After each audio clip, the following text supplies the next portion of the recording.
पाकिस्तान, अफगानिस्तान, बांग्लादेश से आए हिंदू, जैन, बौद्ध, सिख, पारसी, ईसाई के लिए आज बहुत बड़ा दिन है। आज गृह मंत्रालय ने उनको नागरिकता देने के लिए नोटिफिकेशन जारी कर दिया है।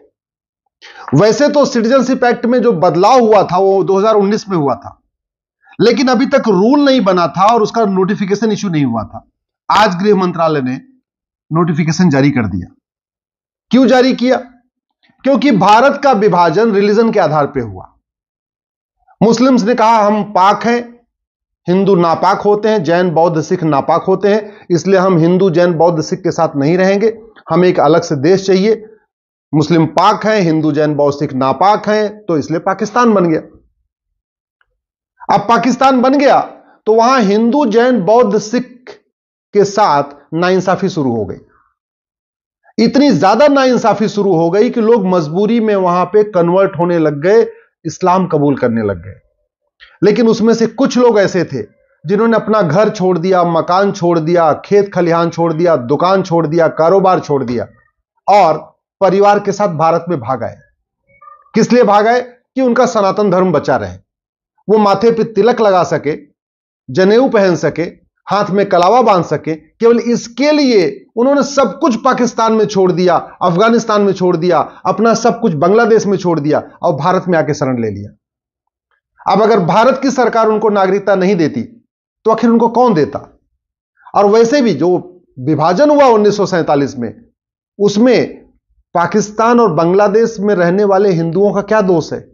ये जो विभाजन हुआ था कोई रेफरेंडम करा के थोड़ी हुआ था।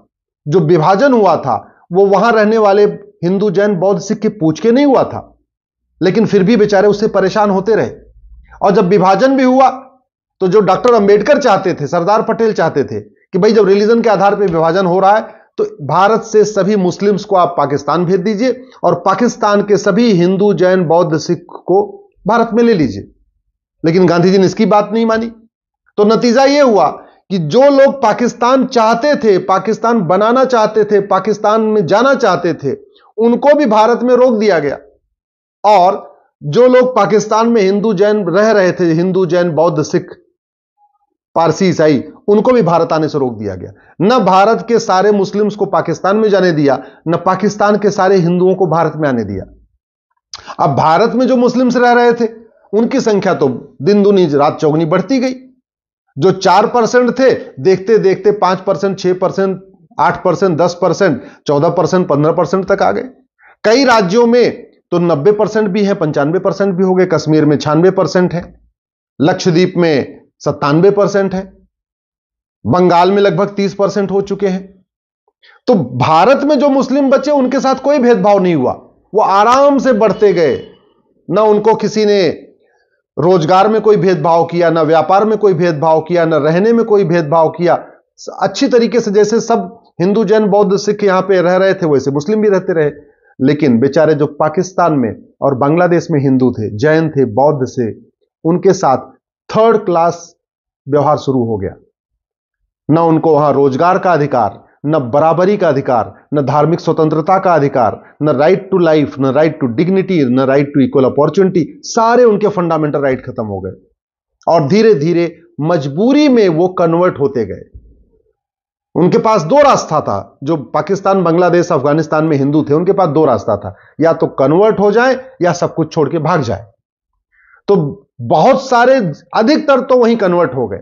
उन्होंने अपना खेत बचाने के लिए, अपना व्यापार बचाने के लिए, अपने घर मकान को बचाने के लिए और जो भेदभाव हो रहा था उससे बचने के लिए वो कन्वर्ट हो गए। उन्होंने अपना खतना कराया, इस्लाम कबूल कर लिया, जो भी तरीका होता है उसको उन्होंने किया।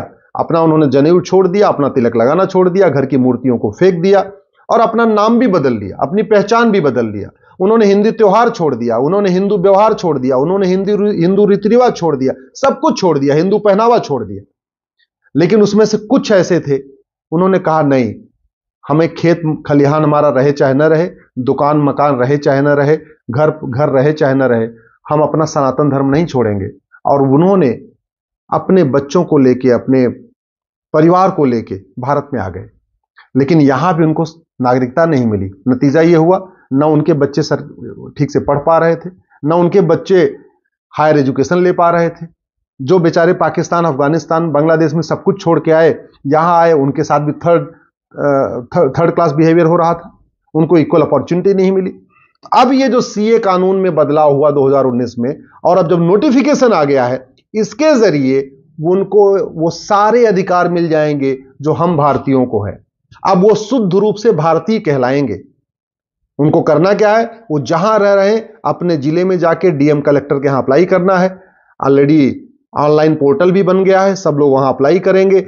डीएम एक नोडल ऑफिसर की वहां अपॉइंट करेंगे, वहां जाके अपने डॉक्यूमेंट सौंप देंगे, वो कहां से आए हैं अपना सारा डिटेल दे देंगे और उनको सिटीजनशिप मिल जाएगी। अब कुछ लोगों का यह कहना है कि हिंदू, जैन, बौद्ध, सिख को तो नागरिकता दे रहे हैं अफगानिस्तान, पाकिस्तान, बांग्लादेश के, तो वहां के मुस्लिम्स को क्यों नहीं दे रहे? बड़ी सीधी सी बात है, अफगानिस्तान में किसी मुस्लिम्स के साथ भेदभाव नहीं होता। रिलीजन के आधार पे किसी मुस्लिम को टॉर्चर नहीं किया जाता। रिलीजन के आधार पे हिंदू, जैन, बौद्ध, सिख को ही टॉर्चर किया जाता है। पाकिस्तान में रिलीजन के आधार पे वहां के मुस्लिम को टॉर्चर नहीं करते। वहां पे मुस्लिम्स को कन्वर्ट होने के लिए वो तो ऑलरेडी मुस्लिम को कन्वर्ट क्यों कराएंगे? जो कन्वर्ट कराया जाता है हिंदू, जैन, बौद्ध, सिख, पारसी, ईसाई को कन्वर्ट कराया जाता है। ऐसे बांग्लादेश में भी, और नतीजा भी आप देखिए ना कि अफगानिस्तान में मात्र 20 हिंदू बचे हैं, मात्र 20। अफगानिस्तान का मतलब दुर्योधन का ननिहाल, गंधार, जहां से माता गांधारी आई थी, जहां 1805 में प्रधानमंत्री थे पंडित नंदराम टिक्कू, अफगानिस्तान के बड़े प्रतापी राजा थे। अफगानिस्तान एक हिंदू राष्ट्र था, पूर्णतः हिंदू राष्ट्र। लेकिन नतीजा क्या हुआ, सब कन्वर्ट कराते गए। अब तो बेचारे 20 बचे हुए। अब वो जो 20 वहां हैं, वो भी वेट कर रहे थे कि अगर भारत की सरकार नागरिकता देना शुरू करेगी तो वो भी वहां अपना सब कुछ छोड़ के भाग आएंगे और भारत की नागरिकता ले लेंगे। ऐसे ही पाकिस्तान का जब बंटवारा हुआ तो पाकिस्तान में लगभग 25% हिंदू, जैन, बौद्ध, सिख थे। टोटल जो हिंदुओं की जनसंख्या थी, हिंदू का मतलब हिंदू, जैन, बौद्ध, सिख, उसकी 25% जनसंख्या थी। आज की डेट में 2% से कम हो गई है। कहां गए 23%? 23% पाकिस्तान के हिंदू कहां चले गए 75 साल में? उनको फोर्सफुली कन्वर्ट कराया गया। अब जो 2% बचे हैं उसमें से कुछ यहां आ चुके हैं, और जैसे ही सिटीजनशिप ओपन होगी वो भी बेचारे अपना सब कुछ छोड़ के भाग आएंगे। ऐसे ही बांग्लादेश में 30% के आसपास हिंदू थे, आज की डेट में 7% बचे हुए। 23% बांग्लादेश से भी खत्म हो गए।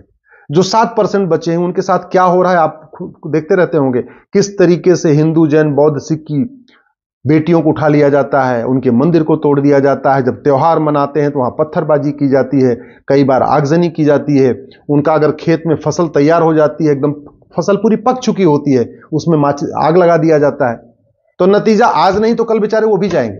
अब भारत की सरकार अगर पाकिस्तान, अफगानिस्तान, बांग्लादेश के हिंदुओं को अगर नागरिकता नहीं देगी, जैन, बौद्ध, सिख को नागरिकता नहीं देगी, कौन देगा?